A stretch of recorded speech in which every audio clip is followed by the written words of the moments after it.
Hello everyone. Welcome back to our research project series. What is the next step after deciding hypothesis? So far we have learned how to select a research topic, how to frame objectives, how to write literature review, and how to frame hypothesis. Now the big question is, what is the next step after deciding hypothesis? The answer is research design and methodology. Today we will understand what is the research design, why it is so important, what are its main components, some examples, and how students should prepare research design. So let's begin in a very simple and practical way. What is research design? It is a blueprint or plan of your research project. It answers the questions like how the data to be collected, who will be my respondents, it means from whom I will be collecting data. What are the tools to be used? How will it be analyzed? So these are the questions you need to answer while framing your research design. In simple words, research design is a roadmap of project. Just like before cooking, we plan ingredients and steps. Same way, before doing research, you should plan type of your study, sample, data sources, tools to be used, and method of analysis. Without research design, research becomes confusing, results become unreliable. While designing, it is very important to decide the type of research design. What kind of research you are going to do? There are certain common types like descriptive research, analytical research, exploratory research, and causal research. Descriptive research generally used when you have to describe a particular situation. For example, if you are studying customer satisfaction in banks, here you want to describe the scenario, so descriptive research will be used. If you want to analyze the relationship, then go for analytical research. For example, impact of digital marketing on sales. Here you are analyzing the impact, so research will be in analytical nature. Exploratory research is used when the topic is new and you are coming with new concept. For example, customer perception of AI in banking. So altogether you are trying to find out the new scenario, new concept. So go for exploratory research. When you are trying to find out cause and effect relationships, go for causal result. Means if there is a price increases, what will be the impact on total demand? So while making research design, you should design the type of research you want to be carried out. After type of research, you need to design a research approach. There are three types of research approaches: quantitative, qualitative, and mixed. Quantitative research generally deals with the numbers and statistics. For example, questionnaire with rating scale. Qualitative research deals with views and opinions of the respondents. For example, if you are taking interviews, focus groups, these are qualitative research. Sometimes researchers go for mixed approach. It means he is using both the approaches, qualitative and quantitative. Once you have defined the research type of research and research approach, then you should start or decide data collection methods. There are two types of data collection method. One is primary data collection and secondary data collection method. As we know, primary data means data collected by the researcher directly.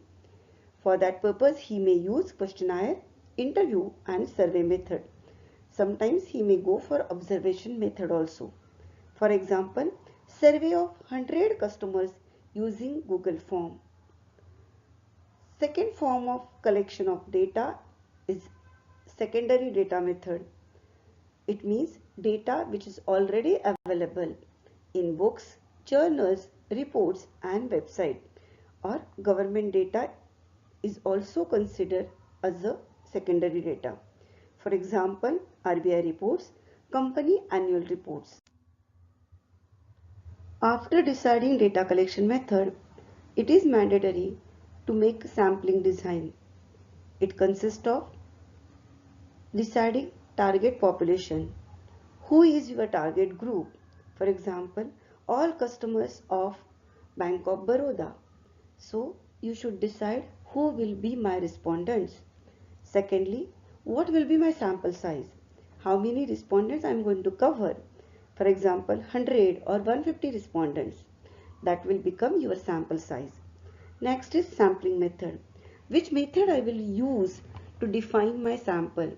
There are different types of method like random method, convenience sampling method, stratified sampling method.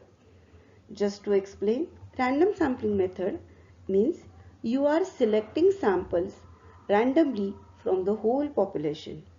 Convenience sampling method means you are selecting your respondents as per your convenience.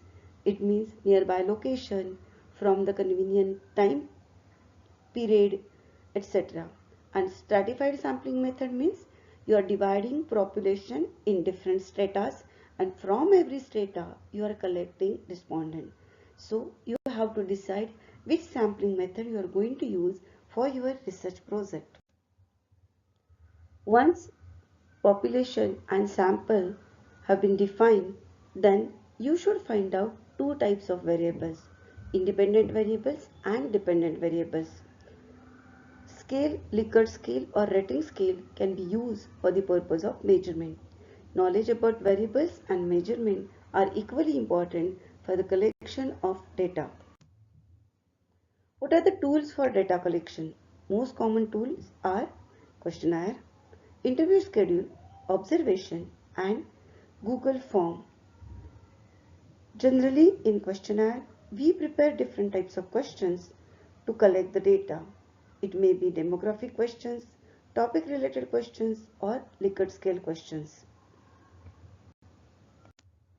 Once you collect the data, it is mandatory that you should analyze the data. If you are not making use of that data, then it will be the whole garbage. So for that purpose, you should use different analysis technique, which includes percentage analysis, charts and graphs, mean, standard deviation, correlation, regression test, t-test, chi-square test. So different techniques to be used for the analysis of data. It is observed that most of the time, for the purpose of data collection, questionnaire was used by the researcher. So how to design the questionnaire? While designing questionnaire, you should consider objectives, hypotheses, and variables. Each hypothesis should be covered by multiple questions. Objectives should be achieved, and for that purpose, proper variables need to be chosen. For example, you may add in the questionnaire demographic questions like what is the age, gender, income. You may write topic related questions, Likert scale questions like strongly agree to strongly disagree. For example, digital banking services are easy to use. On the rating scale, you can give from 1 to 5. 1 defines strongly disagree, 5 says strongly agree. So such type of questionnaire instrument need to be prepared for the purpose of data collection. Data collection and analysis generally depends on your hypothesis. For example, if the hypothesis is training improves performance, then your questions might be, did training improve your skills? Yes or no? Rate training effectiveness on the scale of 1 to 5. Has your performance improved? Yes or no? So you should ask the questions related to the hypothesis. Then and then only your hypothesis can be get tested. Once you prepare your questionnaire, it is recommended that you should do the pilot study. Pilot study means you should test your questionnaire on 10 to 15 respondents. Suppose you want to collect the data from 150 respondents, at least collect the data from 15 respondents and check their responses. Check whether you are achieving your hypothesis. Check the data is proper, what is you are expecting. This helps you to check clarity, remove errors, and improve reliability. So pilot study is always recommended before collecting data from all the respondents. After basic preparation, the most important stage is collection of data. The question is how you are going to collect the data. You may distribute questionnaires among the respondents, or you may share Google link to the respondents. You may conduct interviews if necessary, or if you want to collect qualitative data. It is mandatory that you should ensure that you are taking ethical consent, and whatever the responses you are collecting, you should make a record of all the responses. After data collection, you should make an analysis of that data. For that purpose, you have to use methods like data coding and tabulation. Data coding means convert all the responses into numbers, create tables if necessary, prepare Excel or SPSS sheet, and do the analysis of your data. For the data analysis and hypothesis testing, you may apply different statistical tools like percentage analysis, charts. You can show the relation by using correlation method or regression method. Chi-square test can be used. T-test also used by the researcher. After using this statistical tool, you need to test your hypothesis, and you have to recommend whether the hypothesis has been accepted or rejected based on your data analysis. After analysis, you should interpret the results. You should explain what your results means. Are they in positive or are they negative? If they are negative, what they want to justify or what they want to tell or explain.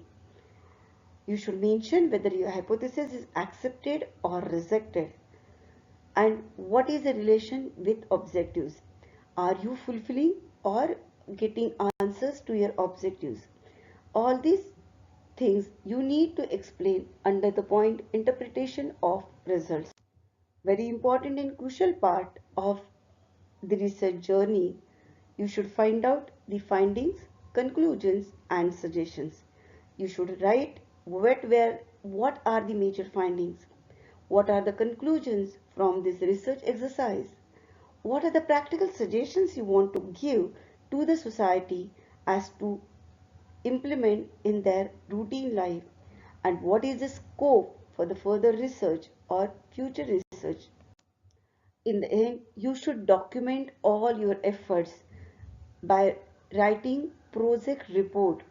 So in project report, there are different chapters. First is introduction, then literature review, research methodology, data analysis and interpretation, findings and conclusions. Last, you should write bibliography, means the sources which you have been used for the research project, and appendix, which are different attachment you should enclose. So to conclude, research design is the backbone of your project. If your research design is proper, strong, then your project will be outcome oriented and result oriented. I hope this video helped you to understand clearly what to do after framing hypothesis and how to design research methodology. Thank you so much. Keep learning research step by step through these videos.